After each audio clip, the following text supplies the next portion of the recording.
Selamat pagi, salam jumpa, salam sehat dan salam sejahtera buat kita semua.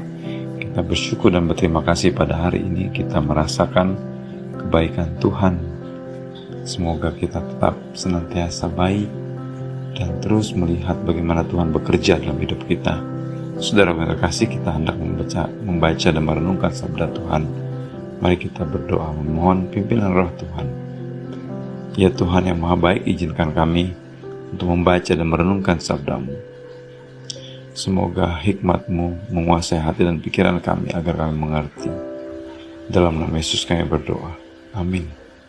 Saudaraku yang terkasih, bacaan kita pada hari ini terambil dari Kisah Para Rasul 8 ayat 26-40. Tetapi saya hanya membaca ayat 26 saja.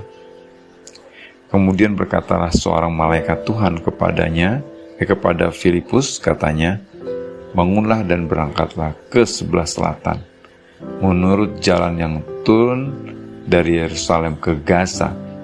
Jalan itu jalan yang sunyi. Sampai sedemikian pembacaan kita. Yang berbahagia ialah kita yang membaca, merenungkan, dan melakukan sabda Tuhan. Saudaraku yang terkasih, ada sebuah peribahasa yang sering dikenal oleh banyak orang yang mengatakan bahwa hidup ini adalah sebuah kesempatan. Saudara,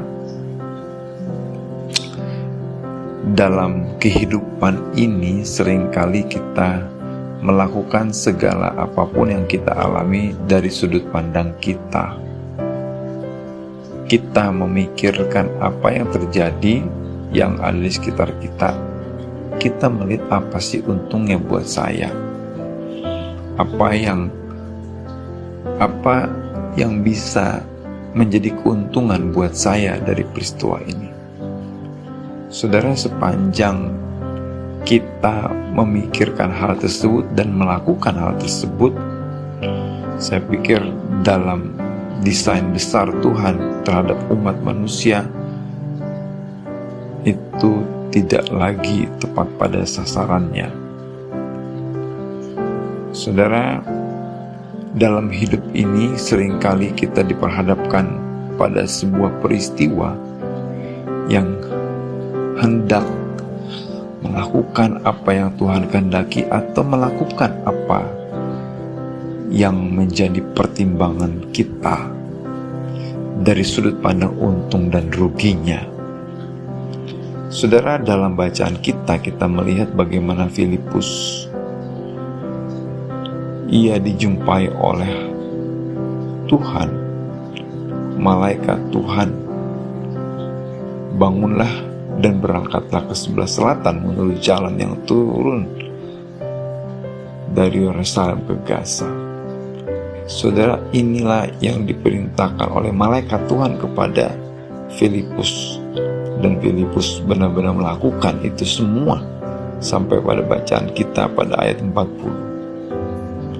Saudara, di sini kita melihat bagaimana Tuhan ternyata bekerja secara optimal dari apa yang dilakukan oleh Filipus.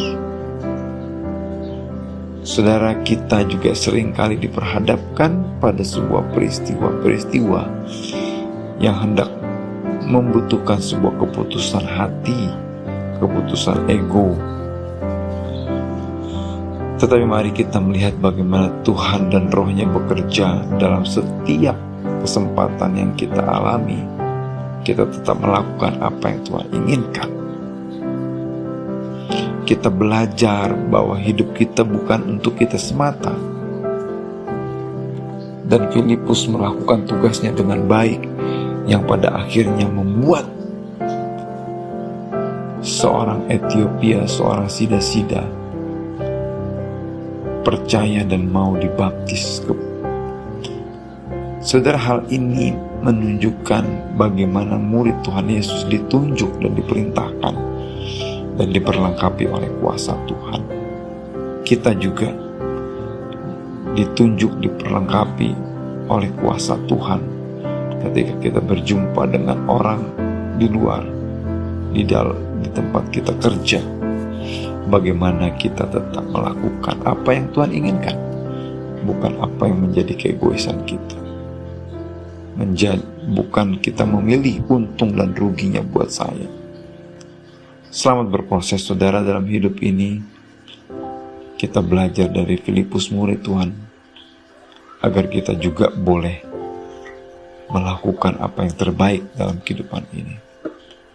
Selamat berproses, Tuhan Yesus memberkati. Mari kita berdoa. Terima kasih Tuhan.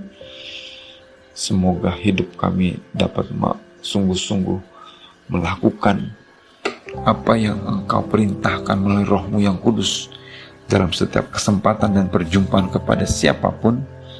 Ajar kami untuk tetap memberitakan firman Tuhan, bersikap bertindak sebaik-baiknya, bukan sesuai dengan apa yang menjadi keegoisan kami, apa yang menjadi untung rugi kami. Kami serahkan hari ini, semoga hikmat menolong kami. Dalam nama Yesus kami berdoa. Amin.